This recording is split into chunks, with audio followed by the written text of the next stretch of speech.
وأرشدنا الأخلاق الكريمة والأعمال الصالحة. أشهد أن لا إله إلا الله وحده لا شريك له الملك الحق المبين، وأشهد أن محمدا عبده ورسوله صادق وعد أمين. اللهم صل وسلم وبارك على هذا النبي الكريم سيدنا محمد وعلى آله وصحبه أجمعين.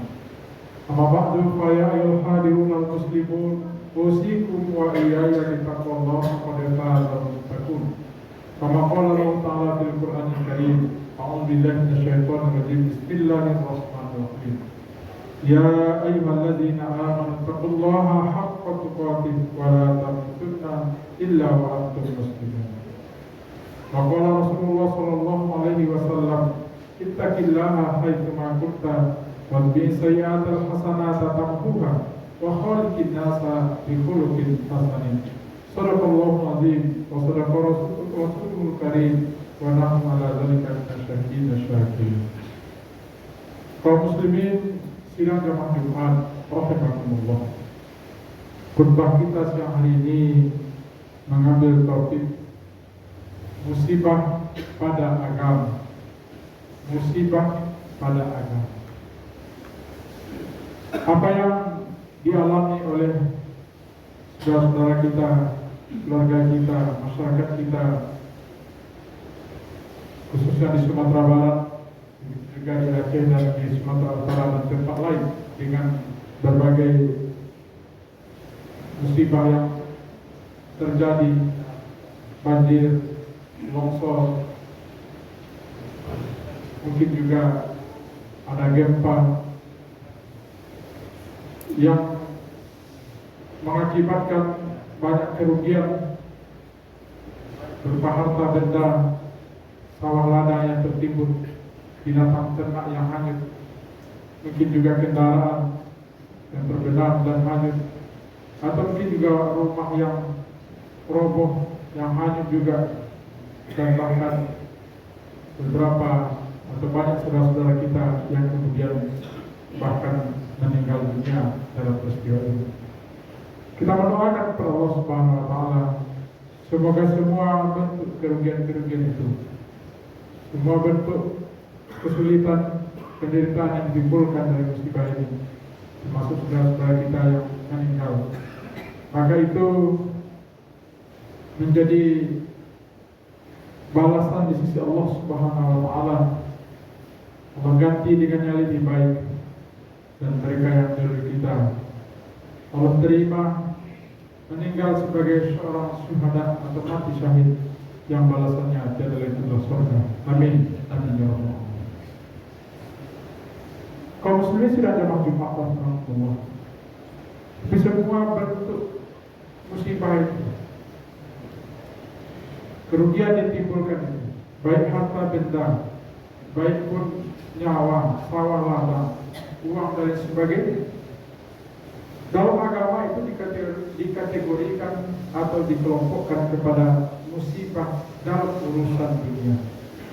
Musibah dalam urusan dunia.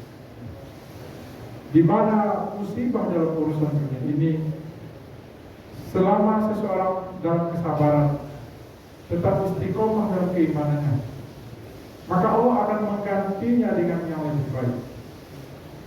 Dan di balik itu semua ada hikmah, ada pelajaran yang bisa dipetik, diambil bagi orang yang mengalaminya atau bagi kita yang melihat. Dan kerugian musibah pada dunia ini itu juga akan diderita hanya di dunia ini saja. Tidak akan berlanjut penderitaannya sampai di akhirat. Selama seseorang itu atau siapapun saja yang ditimpanya berada dalam kesabaran dan tetap istiqomah dalam iman kepada Allah Subhanahu wa Ta'ala. Nabi SAW justru mengkhawatirkan ada musibah lain yang lebih besar, musibah yang lebih dahsyat, musibah yang akibatnya, kerugiannya, penderitaannya tidak hanya di dunia ini saja dirasakan, tetapi juga nanti di akhirat. Itu yang disebut dengan musibah pada agama kita, musibah pada diri kita, keluarga kita, masyarakat kita, tapi berkenaan dengan urusan agama. Oleh karena itulah baginda Rasulullah SAW, beliau tidak mengkhawatirkan musibah urusan dunia, tetapi beliau sangat mengkhawatirkan musibah yang terjadi pada urusan agama. Karena itu doa yang sering beliau ucapkan, beliau lantunkan di tengah-tengah para sahabat, bersama para sahabat, dalam doa yang berbunyi diriwayatkan oleh Imam At-Tirmidzi, wala taj'al musibatana fi dinina wala taj'al dunya akbar hammina wa mablagha ilmina. Ya, artinya, wahai Allah, jangan jadikan musibah yang menimpa kami dalam urusan agama kami, atau jangan kami diberi musibah tentang urusan agama kami. Jangan engkau jadikan, wahai Allah, dunia ini sebagai tujuan utama hidup kami ataupun tujuan utama dari ilmu yang kami miliki. Kaum muslimin sudah ada maklumat rahimahullah. Tentu doa yang dibacakan oleh baginda Rasulullah SAW ini adalah sebuah doa yang bermakna kekhawatiran beliau sangat mendalam. Kalau musibah itu terjadi dalam urusan agama kaum muslimin. Karena bila terjadi musibah pada urusan agama, maka kerugian penderitaan tidak hanya di dunia, tapi juga di akhirat. Oleh karena itu juga seorang hakim di masa Khalifah Umar bin Khattab bernama Shuraih bin Al-Qadi, beliau ditimpa oleh musibah atau melihat terjadinya musibah, maka beliau tetap bersyukur kepada Allah Subhanahu wa taala. Ahmadullah arba marah. Aku tetap bersyukur kepada Allah sekalipun terjadi musibah, bahkan bersyukurnya sampai 4 kali. Apa yang beliau syukuri? Pertama, musibah itu yang menimpa beliau lebih kecil daripada musibah yang menimpa orang lain. Yang kedua, beliau bersyukur karena Allah masih memberikan kesabaran kepadanya. Sekalipun ditimpa musibah, tetap bersabar dan istiqomah dalam beribadah. Ketiga, beliau bersyukur karena di balik musibah itu ada hikmah, bahkan ada gantinya dari Allah dengan yang lebih baik. Dan yang keempat, beliau bersyukur karena musibah itu tidak terjadi pada urusan agama. Kaum muslimin sudah ada rahmatullah tentang musibah yang terjadi pada urusan dunia, barangkali sudah dibahas, disampaikan oleh guru-guru kita sebelumnya. Maka mari kita lihat apa bentuk musibah yang menimpa pada agama kita, yang perlu sekali itu kita khawatiri, yang perlu sekali itu kita waspadai. Dan apabila musibah yang terjadi dalam urusan dunia, kita bersama-sama turun tangan, menggalang dana, menggalang donasi, menggalang tenaga untuk menyelamatkan saudara-saudara kita yang ditimpa oleh musibah ini, maka seyogianya bila ada saudara-saudara kita yang ditimpa dalam urusan agama, seharusnya kita juga bersama-sama menggalang kekuatan persatuan. Bagaimana kiranya musibah pada agama itu kemudian bisa diselesaikan atau dihilangkan. Musibah pada agama itu yang pertama adalah ketika seseorang ataupun masyarakat sudah berlaku musyrik kepada Allah Subhanahu wa taala. Perbuatan syirik, perbuatan musyrik itulah perbuatan dosa yang sangat besar, dan Allah tidak akan mengampuni kecuali bila seseorang itu benar-benar melakukan taubat nasuha.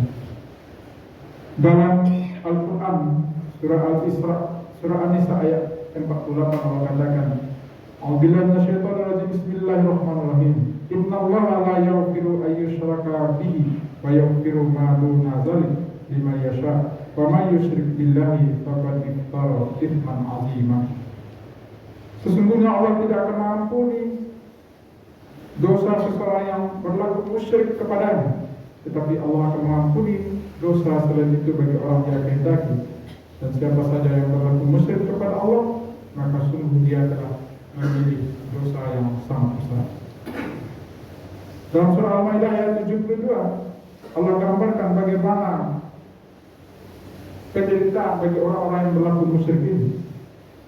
Innahu may yusyrik billah faqad haramallahu 'alaihi al-jannah wa ma'wahu an-nar. Sesungguhnya seseorang yang berlaku musyrik kepada Allah, maka Allah akan haramkan darinya surga dan tempat kembalinya tiada lain adalah neraka. Mari kita evaluasi, kita kembali lihat apakah mungkin ada bibit-bibit musyrik syirik itu dalam diri kita, yang bisa dalam bentuk keyakinan kita bahwa ada yang lain yang bisa menolong kita, yang bisa membantu kita selain daripada Allah, ada kekuatan lain yang lebih hebat, atau kita samakan dengan kekuatan Allah Subhanahu wa Ta'ala. Ataupun musyrik dalam ibadah, bahwa tujuan beribadah kita, menyembah kita bukan hanya kepada Allah, tapi juga kepada yang lain. Mencari tempat-tempat tertentu yang dianggap bahwa di tempat itu ibadah kita kemudian lebih afdal dan seterusnya. Ataupun bahwa dalam beribadah kita meniatkan ada wasilah, ada perantara dan lain sebagainya. Musyrik dalam perbuatan kita seperti mengandalkan jimat, menganggap ada benda-benda keramat, cincin yang bertuah dan lain sebagainya. Maka itu sebaiknya kita jauh-jauh baik diri kita maupun oleh keluarga kita. Musibah yang kedua dalam agama adalah ketika seseorang meninggalkan ketaatan kepada Allah Subhanahu wa Ta'ala, tidak tahu menahu dengan kewajibannya kepada Allah dalam masalah ibadah, dan utamanya tentu tentang sholat, bahwa banyak ayat dalam Al-Quran maupun hadis bagi orang-orang yang melalaikan sholat, yang menyia-nyiakan sholat, apalagi meninggalkan sholat sama sekali, termasuk oleh keluarga kita, anak kita, istri kita. Bila kita lengah, kita biarkan, maka tempat kembalinya tiada lain adalah neraka. Lihatlah dalam surat Al-Ma'un ayat 4-5. Fawailul lil musallin allazina hum an salatihim sahun. Maka kecelakaanlah bagi orang-orang yang sholat, yaitu yang mereka lalai dari sholat. Saya mengatakan kecelakaan fawail itu adalah neraka wail, satu tempat khusus bagi orang-orang yang sholat tapi dia lalai dari sholat. Lalai dalam pengertian mungkin waktunya yang lalai, mungkin hatinya yang lalai, atau mungkin dalam dia beribadah dia kerjakan juga urusan-urusan ini. Dalam surat Maryam 59, wa khalaqa min ba'dihim khalfun ada'us shalah wa taba'us syahawat fasawfa yalqawna ghayya. Akan lahir nanti satu generasi, satu keturunan atau anak cucu kita yang orang-orangnya menyanyiakan sholat dan memperturutkan hawa nafsu, maka mereka akan menemui kesesatan dan kehancuran. Istilah ghayya ini juga menurut Imam Ibnu Mas'ud berarti adalah satu tempat di neraka jahanam yang letaknya paling dalam dan siksaannya paling berat. Begitu juga dalam Al-Mudaththir 4:23, ketika orang-orang yang berada dalam neraka itu ditanya, "Ma salakakum fi saqar?" Apa yang menyebabkan kamu masuk ke dalam neraka saqar? Qalu, mereka menjawab, "Lam nakum minas musallin." Karena kami dulu tidak pernah sholat. Yang ketiga, kaum muslimin, musibah pada agama itu, sekali lagi penderitaannya tidak hanya di dunia tapi di akhirat, adalah ketika orang kemudian mengerjakan maksiat, mengerjakan dosa terus menerus, tidak putus-putusnya, dan tidak pernah ingat untuk bertobat kepada Allah Subhanahu wa Ta'ala. Dia tumpuk dosa dari hari ke hari, dia lakukan maksiat dari hari ke hari, sehingga dia tidak sadar, lalu kemudian ajal atau maut menjemput sementara dia belum bertobat. Yang keempat adalah masuk musibah pada agama ketika kita atau seseorang atau muslim siapa saja tidak mempedulikan, tidak memperhatikan pendidikan agama terhadap anak-anak dan keluarga, terhadap anak-anak dan istrinya terutama. Dia acuh, dia lengah, dia biarkan saja mereka mau beragama atau tidak, dia tidak. Dia sibuk dengan pekerjaan, dia sibuk dengan hobinya, dia sibuk dengan pergaulan dan sebagainya. Sementara dia tidak peduli dengan keluarga. Pada Allah Subhanahu wa taala memerintahkan dengan tegas dalam surat Tahrim ayat 6. Ya ayyuhallazina amanu qu anfusakum wa ahlikum nar. Hai orang-orang yang beriman, pelihara dirimu dan keluargamu dari siksa api neraka. Allah secara tegas dan langsung memberikan isyarat bahwa ketika seseorang tidak menjaga dirinya dan keluarga, maka pilihannya tiada lain adalah siksa di neraka. Maka agar terlepas dari siksa di neraka, maka kita harus memelihara diri kita dan keluarga kita. Tidak hanya diri kita, tapi juga keluarga kita. Para ulama, para mufassir, para imam mengatakan bahwa cara memelihara diri dan keluarga dari siksa di neraka itu adalah pertama dengan mempelajari Islam itu dengan sebenar-benar, mempelajari cara-cara beragama itu, tentang ibadahnya, tentang syarat dan rukun, kemudian dipraktekkan. Maka ketika itu diabaikan, maka ketika itu dilalaikan, dianggap remeh, maka sebenarnya sudah terjadi musibah di dalam diri kita dan keluarga kita, khususnya musibah tentang agama yang nanti di akhirat itu semua akan diminta pertanggungjawaban oleh Allah Subhanahu wa taala. Mungkin ada orang yang dirinya soleh, taat, tetapi dia tidak peduli dengan keluarga, dengan anak, yang mungkin sebaliknya tidak pernah sholat atau menyanyiakan sholat atau melalaikan sholat, dia diam saja. Nanti di akhirat Allah akan pertukarkan tempatnya. Yang seharusnya dia di dalam surga karena dia taat, tapi karena dia lalai mendidik anak-anaknya, lalu anak-anaknya menjadi tidak tahu dengan menjalankan ibadah, lalu dimasukkan ke dalam neraka, maka Allah akan pertukarkan tempatnya. Yang si ayah dan ibu yang taat tadi akan ditempatkan di neraka, yang anak yang lalai tadi di neraka akan ditempatkan di surga. Kenapa?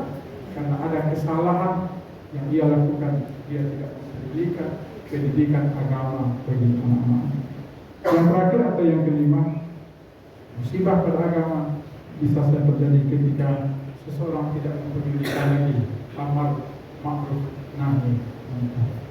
Salah satu bentuk kewajiban kita baik secara pribadi maupun bersama-sama adalah senantiasa menyampaikan amar ma'ruf nahi munkar, mengajak orang berbuat baik, ma'ruf, dan mencegah daripada perbuatan munkar maupun dosa. Banyak ayat dalam Al-Quran tentang hal ini yang menyatakan, mengingatkan kita akan hal itu, seperti dalam surat Ali Imran 110, kuntum khayra ummatin ukhrijat linnas ta'muruna bil ma'ruf wa tanhauna 'anil munkar wa tu'minuna billah. Kamu adalah umat yang terbaik yang dikeluarkan untuk seluruh manusia, tetapi dengan syarat ta'muruna bil ma'ruf, selama kamu selalu menganjurkan menyuruh berma'ruf dan selama kamu melarang orang-orang dari perbuatan munkar. Maka ini semua kaum muslimin mudah-mudahan menjadi perhatian bagi kita, mudah-mudahan menjadi kesadaran untuk kita evaluasi dan kita perbaiki di masa-masa yang akan datang, sehingga musibah yang lebih besar lagi dari musibah pada agama tidak terjadi pada diri maupun keluarga kita. Fa'tabiru dzalika lil absar la'allakum tuflihun.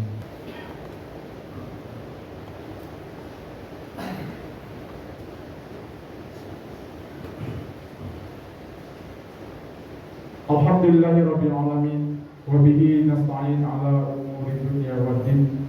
Asyhadu an la ilaha illallah wa asyhadu anna Muhammadar Rasulullah. Allahumma shalli wa sallim wa barik ala hadzal nabiyil karim sayyidina Muhammadin wa ala alihi wa sahbihi ajma'in. Amma ba'du fa ya ayyuhal hadirun muslimun أوصيكم وإياي بتقوى الله فقد فاز المتقون يا أيها الذين آمنوا اتقوا الله حق تقاته ولا تموتن إلا وأنتم مسلمون.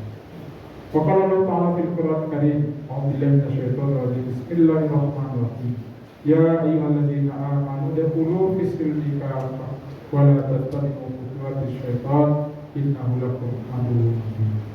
إن الله وملائكته يصلون على النبي يا أيها الذين آمنوا صلوا عليه وسلموا تسليما. اللهم صل على محمد وعلى محمد كما صليت على إبراهيم وعلى إبراهيم وبارك على محمد وعلى محمد كما باركت على إبراهيم وعلى إبراهيم في العالمين إنك حميد مجيد. اللهم اغفر للمؤمنين والمؤمنات والمسلمين والمسلمات الأحياء منهم والأموات إنك سميع قريب مجيب دعوات ويا قاضي الحاجات. ربنا ظلمنا أنفسنا ولم تغفر لنا وترحمنا لنكونن من الخاسرين. ربنا تقبل منا إنك أنت السميع العليم وتب علينا إنك أنت التواب الرحيم. ربنا هب لنا من أزواجنا وذرياتنا قرة أعين واجعلنا للمتقين إماما. ربنا هب لنا من الصالحين ربنا هب لنا من الصالحين. اللهم إنا نسألك رضاك والجنة ونعوذ بك من سخطك والنار. ربنا آتنا في الدنيا حسنة وفي الآخرة حسنة وقنا عذاب النار والحمد لله رب العالمين. أقيم الصلاة. الله أكبر الله أكبر أشهد أن لا إله